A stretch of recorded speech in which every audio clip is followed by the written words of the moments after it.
Olá, boa noite. Vamos começar mais uma entrevista, a arte nossa de cada dia. Hoje nós vamos conversar com a Alexandra Richter. Então vamos esperar o pessoal chegar. Oi, Ricardo. Oi, Rodrigo. Sejam bem-vindos. Oi, Guilherme. Oi, Alexandra já entrou aí, ó. Então já vamos chamar a Alexandra para a gente já fazer as apresentações com ela aqui. Aí, chamei.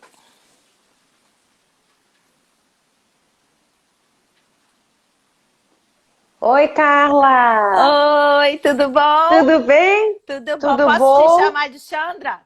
Pode, com certeza. Que... Poucas pessoas, depois de 2 minutos de conversa, ninguém fala Alexandra. É muito raro. Ai, Só primeiro eu quero te agradecer muito de você ter topado conversar aqui com a gente. Obrigada aí pela imagina. disponibilidade. Já está entrando uma galerinha aqui, aí vou apresentar, quer dizer, não precisa de apresentações, ó. Marcelo Bispo já entrou aí. Marcelo é meu sócio nas lives. Então, eu vou. A Alexandra Richa dispensa apresentações, né? Atriz, Sim, produtora, muito tempo aí de jornada, de construindo uma carreira muito sólida. tempo. E aí vai contar pra gente as alegrias e os desafios dessa profissão. Vamos Exatamente. bater um papo. Aí eu queria aproveitar e a primeira pergunta é para te fazer o que te encantou mais na arte cênica que te fez? É isso que eu quero seguir para minha vida.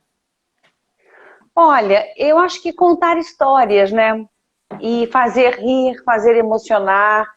No início, eu sempre fui a palhaça da turma, né? Da turma da escola, da turma do grupo, da rua. Eu morei num subúrbio carioca, então a gente tinha um grupo enorme e eu era aquela que imitava e ganhava concursos, que a gente fazia festas, a fantasia. E eu já sabia que eu tinha uma veia cômica, que aquilo me caracterizava. Mas eu acho que quando eu escolhi ser atriz, eu escolhi porque eu queria encantar e eu queria contar histórias, né, através do teatro, porque eu fiz escola de teatro, né, Uhum. me formei e tal, e eu busquei isso porque isso para mim era muito importante, estudar teatro, fazer escola de teatro. E daí eu acho que basicamente é isso, e contar histórias para o maior número possível de pessoas.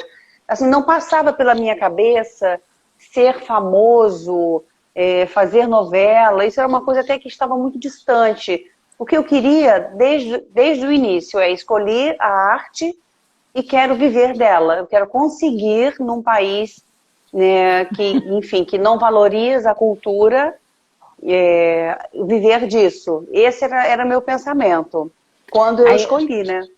aí pessoal, meus alunos, ex-alunos aí da Estácio, a Alexandra também foi aluna da Elza. Elza de Eu Andrade, que foi nossa coordenadora por 20 anos, maravilhosa. A Elza, você sabe que aconteceu uma coisa tão bacana. E a Tereza Monteiro também trabalhava com Tereza você, né? Monteiro também deu aula lá com a gente esse tempo todo. Tereza A dava Tereza, dramaturgia exatamente, a Tereza, a gente foi da mesma turma. na Eu Martins vou até Pena, apagar né? essa luz aqui para botar o óculos, que aí eu Eu vejo quis melhor. comentar. É. E a Elza aconteceu uma coisa muito legal, Carla, porque a gente pegou a Elza no segundo ano, no segundo período, Uhum. né? E a gente se apaixonou tanto por ela que a gente fez tipo um abaixo-assinado pedindo para ela ficar no terceiro período. Então a gente montou com ela 2 espetáculos que foi assim, foi maravilhoso. A gente era apaixonado por ela. Ah, Melhor ela é professora. maravilhosa, ela é maravilhosa, uma Maravilhosa, maravilhosa. querida, querida. É E, muito. e dentro desse, depois que você saiu da escola de teatro, assim, desde o tempo que você se formou até é o que você falou, nunca pensei, vou para a televisão, que é um processo dificílimo, né? O É, filtro é muito sim. grande. Você seguiu fazendo teatro. E como é que foi migrar do teatro, da linguagem teatral, para linguagem televisiva, ou você foi primeiro para o cinema, para a câmera, a interpretação para câmera? Eu fiz teatro, mas quando apertava a grana, eu trabalhava com outras coisas. Eu fazia bolsa, eu pintava móvel, eu fazia pátina, eu trabalhei com decoração. Assim, eu não consegui, depois que eu me formei, eu não consegui trabalho assim direto, não. Eu demorei, Carla, quase 15 anos para ser reconhecida, para ter o meu trabalho reconhecido. Eu fiz sucesso com 36, com o meu monólogo, que eu produzi junto com o Luiz Antônio Rocha, e que a gente vai fazer de novo. Eu já estaria em cartaz agora, mas por conta da pandemia a gente não pôde. Então, com 36 anos, eu já tinha, acho que, 13 anos de formada, ou por aí. Então, demorou. Mas eu sempre trabalhei. Eu me obrigava a estar em atividade, em ação. Eu não gosto da inércia, porque eu acredito no movimento. Então, mesmo quando eu estava sem convite nenhum para trabalho, ninguém me chamava para trabalhar, eu inventava coisas para fazer. Então, eu já fui assistente de cenário, assistente de produção, eu já operei som, não sei como, porque eu sou péssima operando qualquer coisa, sou péssima com botão, e era aquele coisa de... Lembra aquele de rolo? Sim. Que era um rolo. Gente, eu ficava em pânico, mas era uma amiga minha, enfim, lá fui eu. Então, eu sempre estive envolvida e eu sempre trabalhei. Porque antes de fazer teatro, a minha primeira faculdade foi de História da Arte na UERJ, porque eu era ceramista. Com 15 anos, 14, 15 anos, eu era ceramista e eu achava que eu ia ser artista plástica. Então, eu passei para a História da Arte na UERJ, fiquei 1 ano, e eu falei, isso não me caracteriza, eu não vou ser feliz. Eu adoro, mas eu não vou ser feliz. E aí eu abandonei para fazer teatro. Ai, mas gente, nessa época eu fiz um trabalho sobre Pablo Picasso, e que a gente assistia ia a várias exposições para poder fazer as análises, né? E eu fiquei com o Picasso. E ele tinha várias séries, né? Ele não teve só o cubismo. Até ele chegar no cubismo, assim, demorou. Ele pintava compulsivamente.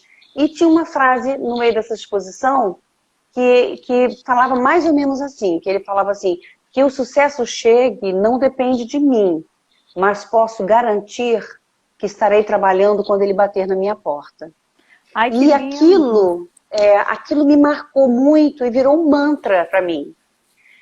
Quando eu larguei a faculdade de História da Arte e fui fazer a CAL, depois fui reprovada na CAL, cursei um ano de... porque tinha que fazer um ano de preliminar e depois fazer a banca. É verdade. E naquela época, o que bombava era o teatro cabeça. Era muita lanterna na mão, muita água pingando, fazer cena na areia, muito peito de fora, cena se masturbando, e eu achava aquilo um saco, eu não tinha a menor paciência nem para assistir. Eu não entendia nada. Eu ia assistir um espetáculo de Gerald Thomas e eu falava para minha amiga, eu sou burra, não estou entendendo nada. Me ajuda a fazer o trabalho. Eu não conseguia entender. Eu era péssima, e aí eu olhava aquilo, eu falava, caramba, que difícil, isso não me caracteriza. Vai ser difícil para mim esse início, porque naquele início eu me formei em 92, 91 ou 92, bem, vou confirmar. Mas foi o auge desse teatro, dos encenadores. O ator era completamente descartado, era o encenador, a figura era o encenador. E eu banquei fazer um teste na CAL, a banca, um texto cômico.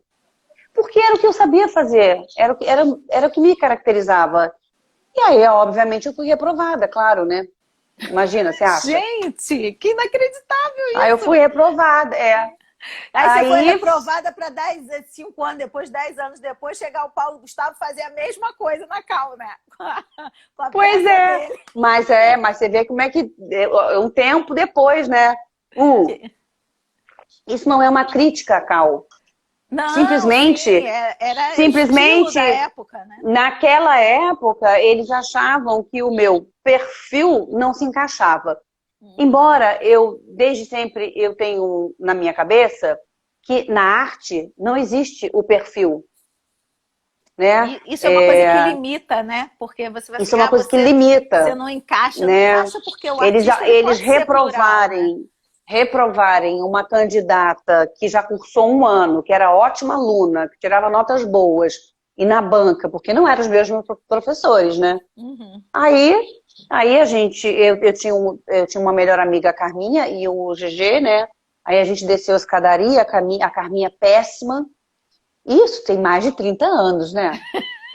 A Carminha Pé foi 88, sei lá, 87, nem lembro. A Carminha virou para mim e falou assim: eu sei porque eu fui reprovada, porque eu sou preta, baixa e gorda. Eu falei: e eu sou alta, magra, loura, pelo azul? Eles não querem a gente aqui. Vamos ali no Mama Rosa. Aí a gente foi pro Mama Rosa, pensou na vida. Aí eu falei assim: olha só, vamos arrumar uma escola que a gente vai passar. Aí a gente foi numa escola no Catete, que não tem, nem sei o nome da escola. A gente fez uma prova. E eu obriguei eles a irem nessa escola.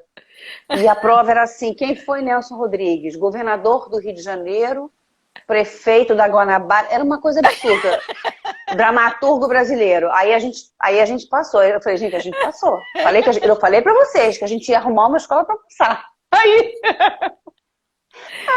Gente, que Aí a ótimo. moça falou assim: vocês passaram. A prova da banca era as máscaras do teatro: alegria, tristeza, tragédia. A gente passou. Aí a moça falou: vocês querem fazer a matrícula? E a gente: não, a gente vai esperar um pouco. Aí a gente saiu às gargalhadas, né? Aí eu falei: não, gente, a gente só queria passar. A gente precisava disso. E eu levava os dois, eu arrastava os dois comigo, né? Aí eu falei: gente, a gente passou nessa escola. Aí eles: mas essa escola ninguém conhece. Olha, tem o nome do ator antigo, mas era uma sala, Era uma coisa que a gente foi só para passar, para alimentar o ego. Aí eu falei: gente, agora é sério, vamos fazer o vestibular, a prova para Martins Pena. E eram os mesmos professores: Renato Caraí, Charles Kahn, Tânia Brandão, Marilena Werneck, alguns que já foram, já morreram. Eram os mesmos, Anselmo Vasconcelos. E aí a gente passou. Carminha passou em primeiro lugar, porque Carminha é muito inteligente. E eu falei: a gente passou e tal. E eu obriguei eles a irem. E a gente se formou lá na Martins Pena e foi muito legal. Porque a Martins Pena, ela não só foi uma escola de teatro, que ela ensinou a trabalhar com a precariedade, porque era uma escola do Estado. Uhum. Então a gente no último período, a gente fez assim: o Anselmo Vasconcelos era o professor e dirigia um espetáculo, porque em cada período a gente estudava e todas as matérias teóricas e música e corpo, todas convergiam para aquela época, de clássicos e românticos. Uhum. A gente pegava Shakespeare e pegava Brahms, Liszt, pegava na música, pegava na arte, tudo juntava. E a gente tinha que montar um texto dos clássicos e românticos no período dos clássicos e românticos. Só que, no último período, o Anselmo fez assim: todo mundo escreveu um texto, todo mundo dirigiu o texto do colega, através de sorteio, e você atuava. Então, eu dirigia o texto de alguém, atuava no texto de um outro amigo, e tinha meu texto encenado e dirigido por um outro. E nisso a gente tinha que fazer tudo: montar a luz, montar cenário, ver parte elétrica, ver tudo. Então a gente soube, por isso é que quando eu virei produtora, por exemplo, eu adoro chegar no teatro com 3 horas de antecedência para ver tudo, olhar tudo. Isso dá uma fortalece, né, o teu lado de ator, porque você entende de todo o mecanismo e consegue lidar bem com isso, porque não fica na mão de ninguém, né, dependente de ninguém, né? Dependente de ninguém. Mas aí, quando eu me formei, porque assim, como eu não tinha nenhuma referência, Carla, não tenho artista, não tenho ator na família, cantor, não tem. Para mim foi muito difícil. Quando eu entrei na escola de teatro, eu sou muito intuitiva. Eu ouvi uma vozinha assim falando: você vai conseguir, mas vai demorar. Olha. Se preserve, se cuide e se preserve. E foi numa época que era o boom da AIDS, lembra? Sim, era o boom, sim. As pessoas estavam numa fase 80, também. E o povo também 90. as pessoas ainda também muito loucas e tal. E aí, o que que eu fiz? Como eu tive essa intuição de que eu ia fazer sucesso mais tarde, né? O que que a gente chama de tarde, né? Enfim, nunca é tarde, mas a minha Não, é porque intuição a falou gente isso. acha que se formou, você já tem que estar trabalhando, fazendo sucesso com o que você escolheu, né? Exatamente. E aí eu resolvi me preservar. Então eu cuidei muito do meu corpo, da minha alimentação. Eu nunca bebi. Eu hoje sou vegetariana, mas eu não como carne vermelha há anos. Eu fazia todos os cursos livres, tinha acrobacia eu fazia, tinha aula de corpo eu fazia, pendurar no tecido. Então eu comecei a investir em mim e me cuidar também, me preservar. Tanto que quando vem algum jovem, às vezes manda uma mensagem no Instagram, que conselhos que você dá, não sei o quê, eu quero ser artista, eu quero fazer novela. Eu falei, amor, estude, faça um curso, faça uma escola de teatro e se cuide também. Se você for para balada e chegar em casa às 7 da manhã do dia seguinte, se você tiver um teste para fazer, você vai estar com uma cara horrível. Não Eu consegue. não sei se você conheceu o Seba, o Sebastião Lemos. O Seba, Uhum. ele era professor lá da Estácio também, e ele dizia para os nossos alunos, ator em temporada não tem vida social. Você Não não tem. pode ficar, porque você não pode correr o risco de não Não. chegar no dia seguinte sem voz ou É. com um machucado, alguma coisa que vá atrapalhar no Eu palco, né? fiquei, eu fiquei em cartaz 10 anos quase que direto, né? Fazendo e novela junto e pintava cinema também, mas eu levava uma vida de freira, de freira. Tipo, quando eu tô em turnê, eu não, minha comida já é bem natureba, mas assim, eu não experimento nada. Tem esse doce, esse negócio, eu falo, não sei, já fico com medinho. Agora, eu não respondi a pergunta que você me fez, porque eu sou geminiana, né? Ah, Não tem problema você me nenhum. perguntou se eu direto do teatro para Mudar a outras linguagem, né? Como linguagens. foi mudar a linguagem. Eu fiz muito teatro e eu fazia eventos em empresa, fiz muito infantil e fazia participações, que os produtores de elenco sempre gostaram muito de mim e me chamavam para fazer participações. E de participação em participação, eu via que a linguagem era diferente e cinema eu só fui fazer bem depois, mas no fundo, o que eu penso é que não importa o veículo, a linguagem pode até mudar na técnica, mas você tem que ter verdade. Você vai contar uma história, aquela história tem que ser contada. O Neco fala muito isso, o Ernesto Piccolo. Ele fala, vamos contar essa história redondinha, entendeu? Para o pessoal se emocionar, o pessoal rir na hora certa. É contar a história. Então, eu acho que é menos uma preocupação E com com a um câmera, né? veículo. E até hoje eu não sei. Se me perguntarem qual é o meu melhor ângulo, eu não tenho a menor ideia. Gente, qual é o seu melhor ângulo? Gente, não sei. Se eu souber qual é o meu melhor ângulo, imagina, eu vou ser uma atriz de ladinho, eu vou Você ficar o vai tempo todo ficar se assim. defendendo o O tempo tempo todo inteiro. me defendendo, meu ladinho. E aí, se a pessoa que estiver contracenando comigo também tiver o Do mesmo lado mesmo que eu, ela lado também vai já ficar era. do mesmo ladinho. E aí vai ficar o quê? Uma família de Todo mundo ladinho. olhando para o mesmo lado.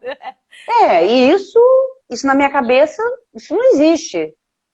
E É, você, para e, preparar a participação, a gente sabe que às vezes você tem uma fala, né? Ou até tem uma participação de 3, 4 capítulos, mas é muito diferente de você ter um personagem naquela é, história que vá do início ao fim. Como é que você pensava nisso na forma de construir? Não, eu vou chegar e só dar o texto, ou eu vou tentar criar uma historinha para esse personagem pequenininho, diferente do que se fosse contar a história inteira? eu ficava muito nervosa. Por quê? Pela pouca experiência que eu tinha com televisão. E porque quando você vai fazer uma participação, eu sempre fui muito bem tratada pelos produtores de elenco, mas nem sempre os diretores tratavam bem.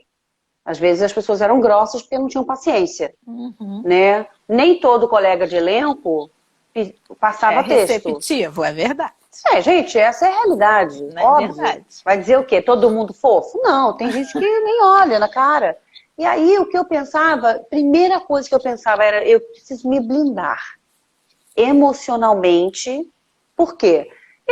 Quando você está no início da carreira, vai fazer uma participação, você está sem grana, você não sabe se você vai fazer direito, você só tem aquela chance de mostrar o seu trabalho. Então, eu não pensava, eu não conseguia pensar no personagem. Eu ficava pensando assim, eu vou me blindar emocionalmente para não sofrer, entendeu? Para pensar que se acontecer alguma coisa, uma grosseria, não vai ser comigo, que é o problema da pessoa, porque o grosso é grosso, porque ele é grosso, o problema dele. Não tem nada a ver Ele com sai você. de casa grosso, ele vai para o trabalho grosso, ele volta grosso. Mas afeta de alguma forma, né? De alguma forma afeta. Então, uma vez teve um diretor que depois ele foi demitido, ele foi extremamente grosso e eu voltei chorando dessa vez. Nossa. Eu voltei chorando, E aí, foi até uma participação, acho que foi, não sei se foi Laços de Família, mas no momento que eu recebi aquela, eu não absorvi, eu devolvi com muita reza, muito Pai Nosso, muita Ave Maria, Glória ao Pai, Anjo do Senhor, o tempo todo eu tenho uma devoção pelo meu anjo da guarda, eu rezo muito por ele, então eu ia tentando me blindar, eu não ia tentando agradar todo mundo, ser fofa, fazer amizade, ninguém faz amizade numa participação, né? E eu sou uma pessoa reservada, eu sou muito...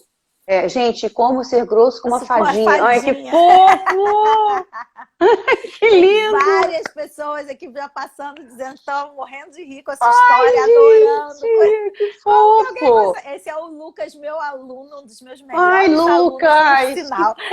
Ai, que fofo! Mas então eu tentava, Carla, me blindar. Decorar bem o texto, ensaiava em casa, saía na rua falando o texto, fazendo o meu melhor para não errar. Porque você, quando um ator, no início de carreira, vai fazer uma participação, você já pega uma história que já está sendo contada. É que nem trocar um pneu com o carro andando. É verdade, é verdade. Então não tem como você inovar. Mas, ao mesmo tempo, eu queria deixar a minha identidade artística. Entende? Eu queria mostrar que eu era expressiva, que eu era boa atriz. Mas, às vezes, eu era uma cena pequena. Às vezes, dava para mostrar, às vezes, não.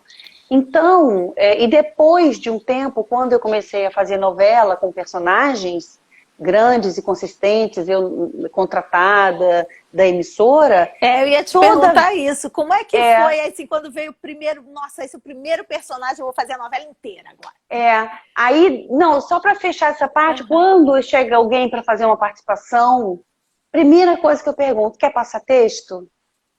Porque é meu colega de trabalho, eu já passei por isso, essa história me pertence também, entende? Eu já fui estudante, eu já me formei, eu já saí procurando emprego, já fiquei sem trabalho, isso tudo eu vivi. Então, eu não sou uma pessoa que... Minha mãe fala sempre que nostalgia é ruim, que nostalgia, tudo com G é doença, né? Nevralgia, tudo com G é doença. Então, ela fala de nostalgia é ruim. Ela fala das coisas boas que a gente viveu e ao mesmo tempo que a gente traz na nossa bagagem, né? Mas quando eu vejo um ator ou uma atriz indo fazer uma participação, a primeira coisa que eu falo, quer passar texto? Tudo bem? Vamos sentar, vamos tomar um café, vamos passar texto. Conversar. Porque eu sei que aquilo é importante, né, para aquela pessoa, esse acolhimento. É importante. Ou então, quando entra alguém no meio da novela... Eu pego o telefone, o WhatsApp, eu ligo, quer passar texto, quer passar as cenas, para a pessoa esquentar, chegar quente, né? Porque você tem que... É que nem futebol, né? O cara tá lá, tá no time de reserva, é chamado, o cara começa a pular, já viu? Fazer um monte de exercício, tá se esquentando, porque ele vai entrar em cena, exatamente, ele vai entrar em campo. Então, isso aí, eu sempre tive essa preocupação. Rapidinho, o Pedro Baião, que é sobrinho do Ernesto Piccolo, tá mandando um beijo aqui para você. O Pedro fez novela comigo. O Pedro é maravilhoso. Pedro, querido. Acho que foi O Tempo Não Para, né, Pedro? Não foi O Tempo Não Para? Tempo Não Para. Mas e aí, como é que foi pegar o primeiro personagem? Assim, nossa, vão me dar um personagem do início ao fim da história. Olha, eu também nervosa, né? Dá medo, né? Dá medinho, né? Primeiro personagem, assim, inteiro, foi na novela Coração de Estudante. Eu fazia a Rita, que era a esposa do prefeito, foi em 2002. E a novela era uma graça, eu adorava fazer, adorava fazer. Mas eu não tive uma projeção com isso. Na verdade, eu só fui ter uma projeção na televisão depois que eu fiz sucesso no teatro. Então, comigo foi o inverso. Eu não enchi teatro. Foi com uma Loura na Lua. Loura na Lua, uma Loura na Lua. Pensei que fosse um manual. Era uma homenagem a Lucille Ball, do I Love Lucy. Maravilhoso. E a gente vai voltar. A gente vai mudar alguns quadros, né? Mas assim, eu não enchi o teatro porque eu fiz sucesso na televisão. Eu fui para a televisão porque eu fiz sucesso no teatro. Né? Com a Loura na Lua. Isso é muito com a Loura... bom. Mas você sabe que a minha geração, eu, Mônica Martelli, Lolo, Ingrid, Paulo Gustavo, Márcio Lelê, foi assim. A gente, depois é que foi. Primeiro a gente fez sucesso no teatro. Então eu acredito muito nisso. Não existe regra, né? Não existe regra. Mas eu tive um padrinho que foi meu anjo da guarda, que foi o Maurício Sherman, que foi me assistir na Loura na Lua. Ele era tão fofo. Eu fiz um curso com ele, um workshop de humor com ele. Incrível. Ele era muito fofo. Ele foi me assistir numa segunda-feira no Cândido Mendes, que eu fazia a Loura na Lua no horário alternativo. Segundas e terças às 9 e quinta às 5 da tarde. É o horário que é. E para quem não sabe, gente, horário alternativo é assim, é o que o ator pode pagar menos e dá para você negociar. Não, mais, né? Porque o horário nobre é para quando o ator já era mais conhecido. Já era famoso. Mas foi maravilhoso, porque bombou, as pessoas amaram. A Bárbara Leodora fez uma crítica incrível. Olha. E foi o divisor de águas da minha carreira, a Loura na Lua. E o Sherman foi me assistir numa segunda-feira, em 2004, e na terça-feira a secretária dele me ligou. O seu Maurício quer marcar uma reunião. Ele falou, venha para o Zorra com o quadro que você tiver no seu monólogo, você escolhe. Aí eu levei a atendente de call center. Que era muito bom. E aí, depois da Loura na Lua, eu fiquei 5 anos no Zorra, e em 2010 eu fiz Passione, que eu fazia Jaque.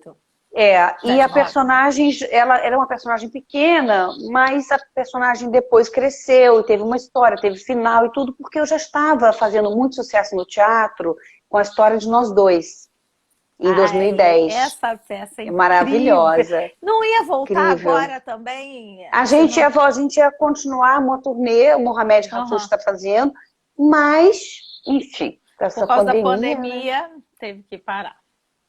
E aí, depois que eu fiz muito sucesso no teatro, eu fiquei muito mais segura quando eu estava fazendo novela, entendeu? Me deu uma base, uma segurança muito grande, entende? Aí sim, quando eu adquiri personagens mais consistentes, mais relevantes, aí eu fazia um trabalho, uma pesquisa, tanto que o Marcelo tá aí. O Marcelo foi meu eu me lembro, ele falou, quando você fez uma psicóloga, né? Ele foi meu coach, porque eu tinha feito vários personagens cômicos em novela, e a Eva era uma psicóloga, e não tinha nada de comédia. E eu falei, Marcelo, pelo amor de Deus! Gente, mas foi maravilhoso, a Eva bombou, e pela primeira vez eu tive fã-clube, porque a Eva trouxe isso, as pessoas amaram tanto. Né? Foi Rock Story. Em 2017. 2017. Pedro, eu sei, então, o tempo não para. Claro que eu lembro de você. Você é maravilhoso. Rock Story, eu fiz uma participação, um dos primeiros capítulos, que eu socorria a personagem da Natália Dill, que ela era atropelada. Aí eu queria socorrer a personagem dela. E você consegue dar aula e de vez em quando gravar alguma coisa? Consegue, né? Teve uma vez que eu saí direto do Projac, que eu fui gravar um quadro de uma novela chamada Em Família, que tinha no final tinha Momentos em Família. Só que a gravação passou assim muito do horário. E eu mandava mensagem para os meus alunos, eu tô chegando.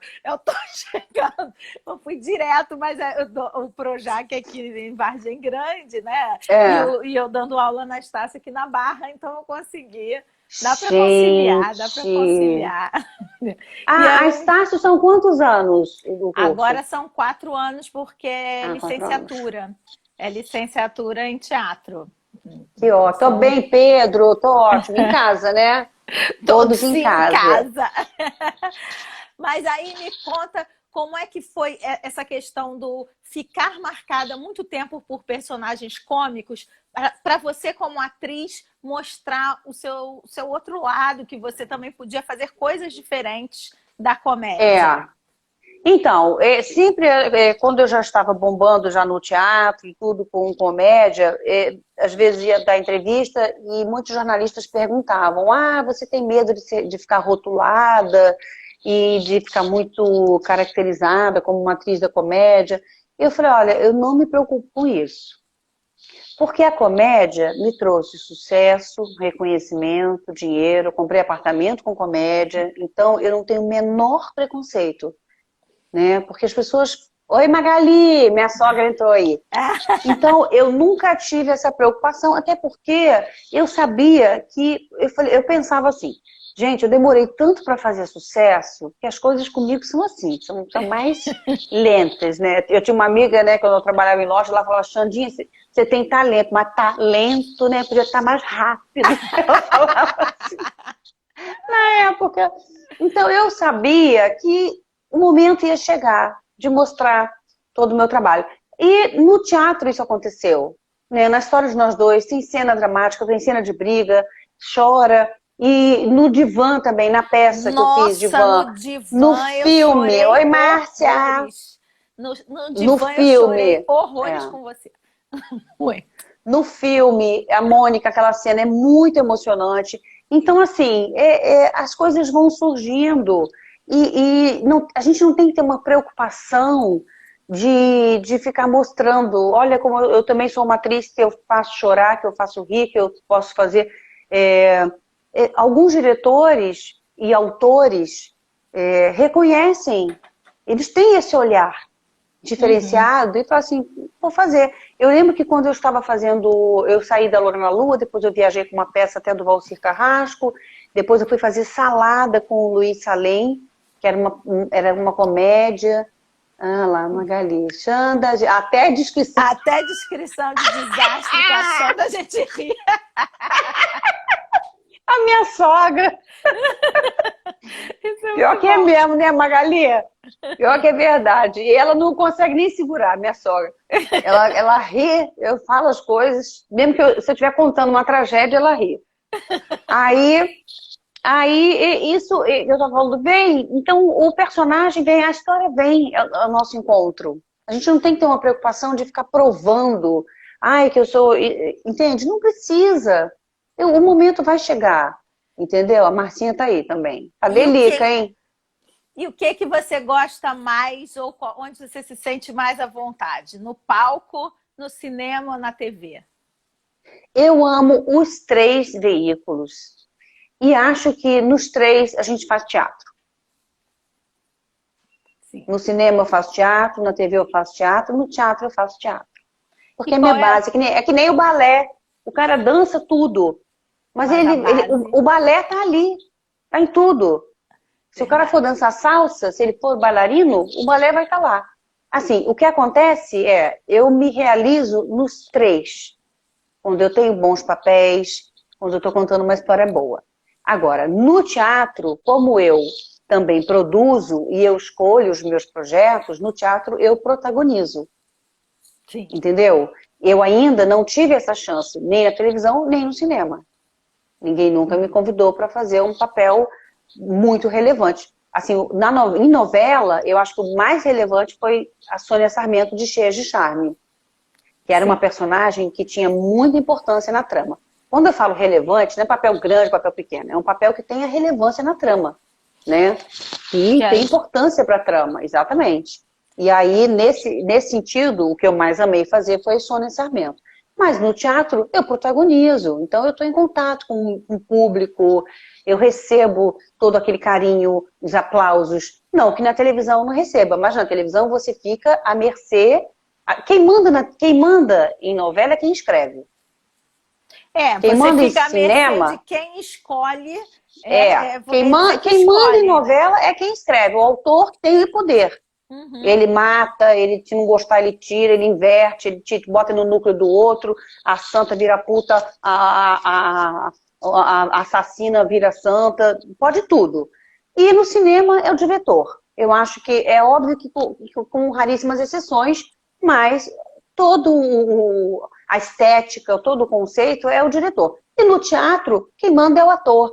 É a gente que está em cena, né? Então, tudo vai acontecer. É óbvio que a gente ensaia, a gente tem tudo preparado, cenário, figurino, luz, som, direção, texto, tudo tem que se unir para ser ou não um sucesso. Também é uma caixinha de surpresas. Mas, em temporada, o palco é do ator. É verdade. O palco é do ator. A Andréia Mosqueira tá aqui dando um beijo na gente. Ai, Andréia! A Andréia, ela é pediatra dos meus filhos, assim. Andréia, você sabe, a Andréia é cunhada da minha cunhada. Gente, tudo em família. E a Andréia foi pediatra da Gabi durante muitos anos. Eu falo pra ela que assim, a minha filha mais velha já tá com 15 anos, mas ela vai continuar indo pra pediatra, sim, porque eu confio na Andréia. Beijo, querido. Querida, beijo. Não, e ela já é avó agora, de 2. Sim. Aí o Pedro perguntou se eu... Peraí, deixa eu responder. O Pedro, eu dou aula de voz na Estácio, no campus Tom Jobim, na faculdade de teatro. A Lica, agora entrou a cunhada, a Liliane, do o blog Enomobile. Ela é enófila. Olha, que bacana. Porque você é fono, né? Eu sou fono e me especializei. Minha irmã também. Sim, a sua irmã acho que fez mestrado com a minha mãe. Jura? Eu acho que ela, porque minha mãe é fono também. Qual é o nome da sua mãe? Denise Guapiaçu. Eu vou falar com a minha irmã. Acho que a minha mãe falou isso. Ela foi colega da tua irmã, ou foi no conselho de fono. Tem alguma coisa que a minha mãe comentou comigo, eu só esqueci o que foi. E eu cuidei da minha voz irmã, da Andréia também. Ai, que legal! Melhor massagem do pescoço no universo. Ai, que legal! A minha irmã, ela é especializada em autismo. E essas síndromes, todos esses espectros todos. Ela trabalha com uma neuropediatra na Tijuca e também trabalha no Pedro Ernesto, também trabalha em Bangu, mas ela se fez pós-graduação depois com essa especialização. Eu fui para a área de voz. Essas síndromes todas. Eu fui para a área de voz porque eu sempre fiz teatro, fazia tablado, e aí eu falei, o jeito de eu trabalhar junto com as duas coisas. Pois é, não, eu até achei que a Luciana ia por esse caminho, mas aí ela acabou optando, e ela é uma excelente fonoaudióloga, ela obtém muito sucesso, ela é incrível. Ai, que bom. Mas eu vou perguntar depois para minha mãe. Ela estudou, fez algum curso, alguma coisa com a minha mãe. Eu acho que foi um mestrado, sim. Mas ela já me ajudou muito, porque eu fiz monólogo, depois eu fiz monólogo com novela. Eu fiz 2 monólogos. E aí, cuidar da voz é essencial, senão você perde o seu... E a Loura na Lua não tinha microfone. O outro tinha. Ainda tem E a história de nós dois. São 10 anos em cartaz e eu já fiz 2 fendas. Por conta de esforço, que a gente fazia de quinta a domingo. E no auge do sucesso da história de nós dois, a gente fazia 2 sessões no sábado e 2 na quinta. Então, eram 2 sessões na quinta, umas 5 da tarde, umas 9 da noite. Nossa. Sexta, 2 no sábado e 1 no domingo. 6 sessões. Gente. E tinha cena de briga, Aí uma vez, aí a gente chamou a Rose Gonçalves, Rose que é minha professora, sim, querida. É professora da Martins Pena, né? E da Cal também, né? Cal também. E aí a Rose foi assistir e deu várias dicas. E a Fernanda, que trabalha com a minha irmã, que também é especializada em voz. A Fernanda também tratou, porque eu falei, eu não vou parar de fazer a peça, né? Não, nem pode, ainda E mais no aí, auge. e a gente colocou o shotgun, que são aqueles microfones pendurados, que ficam na lateral, porque o Neco, ele não gosta de microfone. Realmente, o microfone no teatro muda muito. Sim. Sim, e você Muda perde muito. o que você tem da naturalidade do teatro, né? Que você pode projetar, aumentar tudo com o microfone, você acaba limitando isso. E aí, mas agora a gente está usando. De chão, de lateral, eles são os melhores. Porque você consegue Sim. dar essa amplificação sem atrapalhar a tua voz.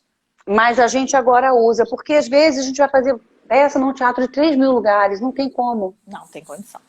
Não tem condição. Não tem condição. Não tem condição. E você sempre... Ah, meu pai tá dizendo aqui que... Minha mãe não tem Instagram. Meu pai que tá vendo... Foi no Conselho de Fono, que ela trabalhou na eleição junto com a minha mãe, no Conselho de Fono. Ai, que legal. Eu vou falar com ela.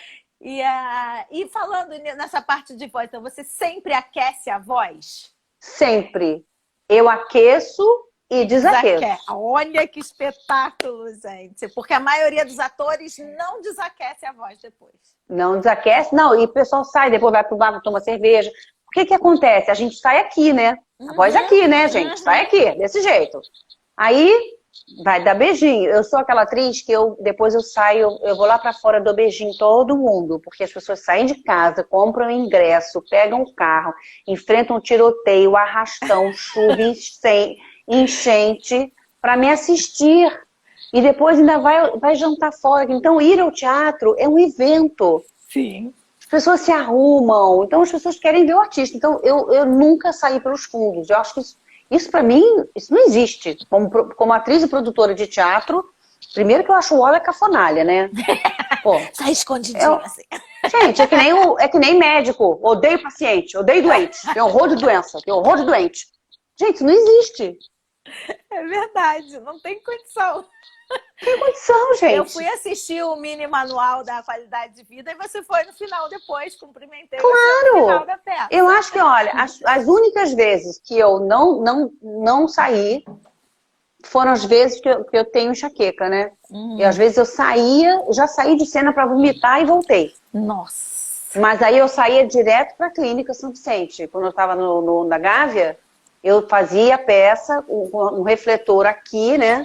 No final já estava assim, aquele olho assim. A cabeça explodindo, eu saía direto para a clínica e eu chegava lá toda maquiada, assim, uma vez eu passei tão mal e eu fui fazer um evento, a história de nós dois em algum lugar, não sei o que foi, que eu passei tão mal e depois quando eu cheguei no hospital, tava passando a novela, e a minha cena, cheia de charme, eu linda.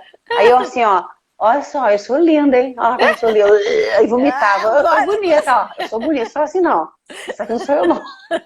Só de enxaqueca, que eu ficava internada. Nossa, eu ficava péssima. Aí é terrível. Agora, você faz o aquecimento no teatro ou também faz na TV antes de entrar, em qualquer trabalho que você use muito a voz? É qualquer trabalho, só que para televisão e teatro eu faço mais articulação, menos projeção. Eu articulo mais, né?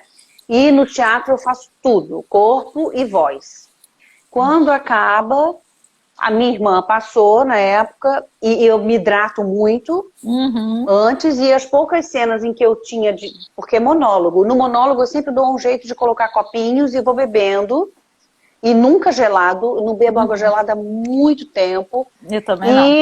E quando eu desaqueço, também para não deixar o público muito tempo lá fora, enquanto eu estou tirando o excesso de maquiagem e mudando figurino e tal, eu faço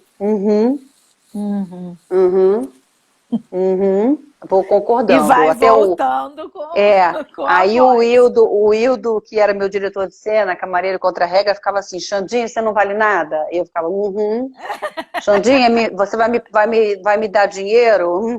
Só ficava fazendo um monte de perguntas para eu fazer.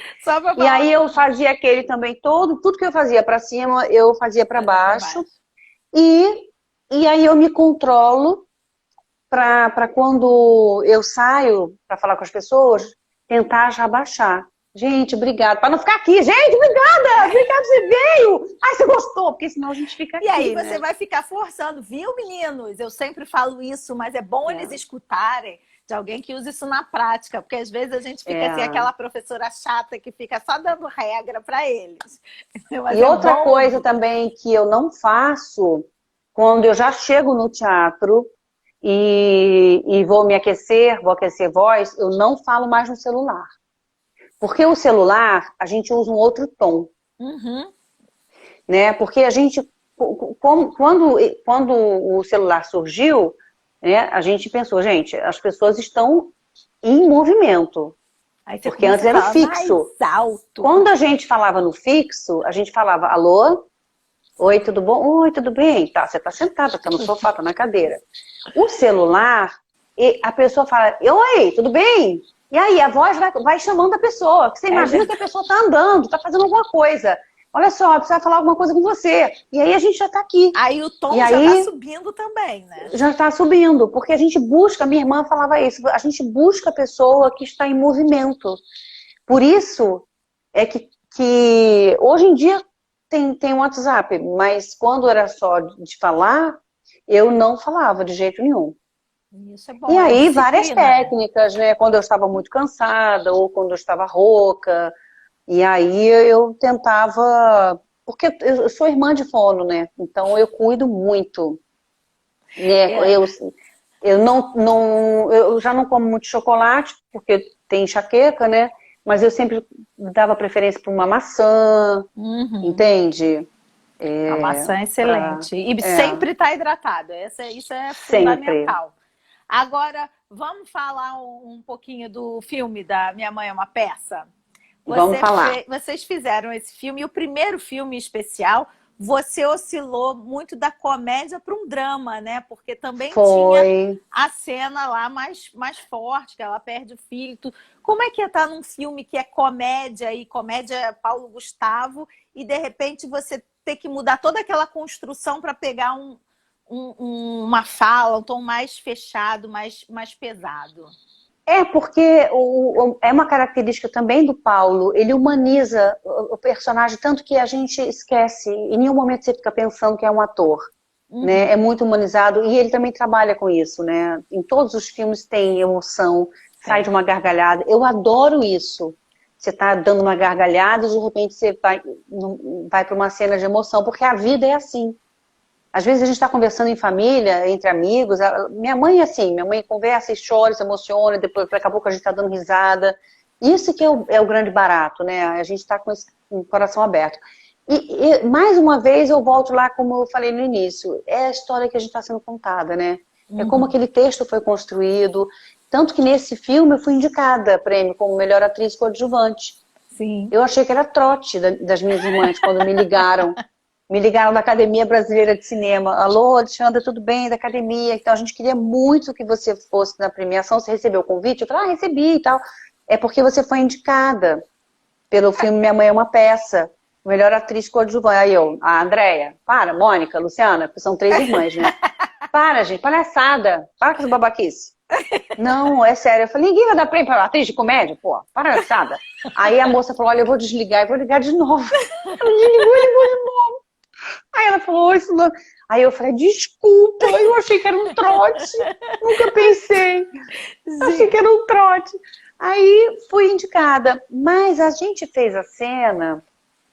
Primeiro que, de fato, o primo dele faleceu de um acidente, né?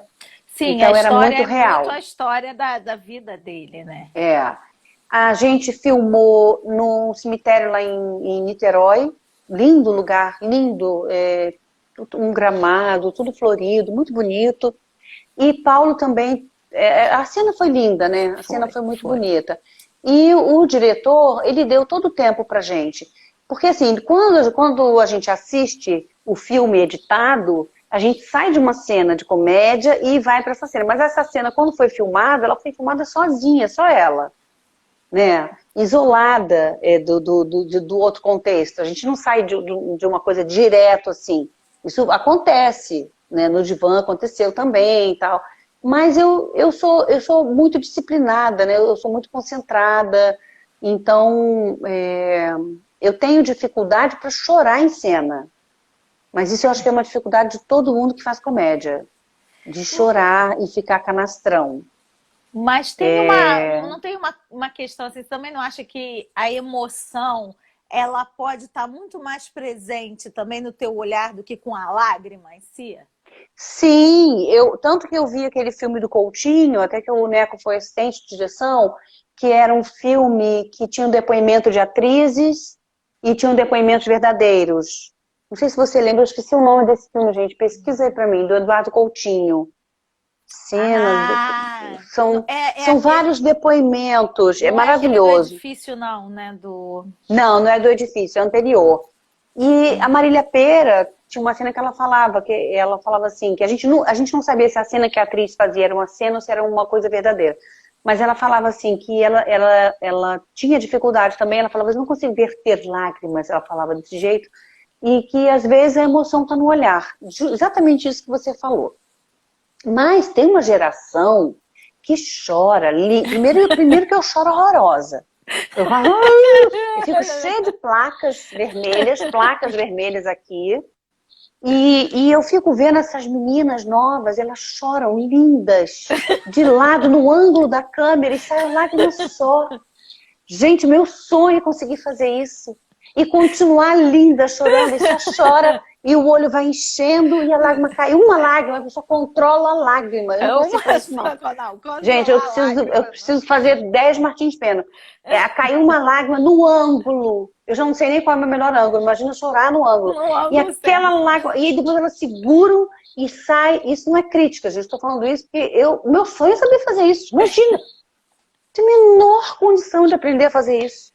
Eu não tenho. Nunca, só na outra vida. Eu vou chorar, eu vou assim. Aí vai escorrer, vai ser muito... Eu dou uma aula de técnica de choro e riso que eu falo pra eles. Vocês têm que fazer a cara mais feia do mundo pra chorar. A cara horrorosa fazendo exercício de respiração. Não, aí vê a cena da atriz só assim de ladinho e cai aquela lágrima assim, linda e plena. Uma. E aí pisca, quando pisca cai a outra. Coreografada. E cai uma de um lado e uma do outro, gente. É um controle, é um puta controle. Um olho depois o outro olho e no ângulo. E linda, não fica com o nariz vermelho, nada acontece. De chorar é difícil mesmo. O Fal Andrade, ele disse que ele assistiu Uma Loura na Lua 3 vezes no Cândido Mendes. Ai, vai voltar, hein, Fal? E a gente vai voltar, hein? Cássia tá mandando beijo pra você. Cássia, maravilhosa. Aí, Carla Alexandra tá falando do Neco, é para dizer que ele é meu primo. De segundo, primo da minha mãe. É exatamente isso. Teu primo, ele é primo da sua mãe. No início. Ela falou, alguém falou que é técnica de choro e riso. Assim, a piscadinha é técnica já. A piscadinha já é técnica. Já faz assim, não? Sim, é. Mas eu acho que agora tem essas séries todas, né? Então a gente vê tudo, né? Pode tudo, né? Você vê interpretação grande, pequena, contida, exagerada. A Cássia, eu assisti todas. A Cássia e Marcelo assistiram todas. E várias vezes. Todas, várias vezes. Agora, deixa eu te falar uma coisa, que o nosso tempo já está acabando. Tem Jura? 7 minutos só mais de live. Poxa, eu ficaria aqui com você conversando. Ai, meu Deus. Me diz uma coisa, o que você hoje diria para um ator que está estudando para ser ator, o que ele precisa ter? O que é fundamental para quem quer seguir na carreira de ator? Perseverança. Não acreditar no sucesso e nem no fracasso. Né? Quando a gente está bem, está no auge, também não acredita muito. Porque a nossa carreira é uma carreira de ciclos. No momento a gente está bem, fazendo muito sucesso, ganhando muito dinheiro, no outro momento está ruim, sem trabalho, sem dinheiro. Então isso é característico da nossa carreira, da arte como um todo, na música, na pintura, na escultura, né? Assim, eu vou falar o que eu fiz e o que eu sinto, o que deu certo comigo, né? perseverança, muita disciplina.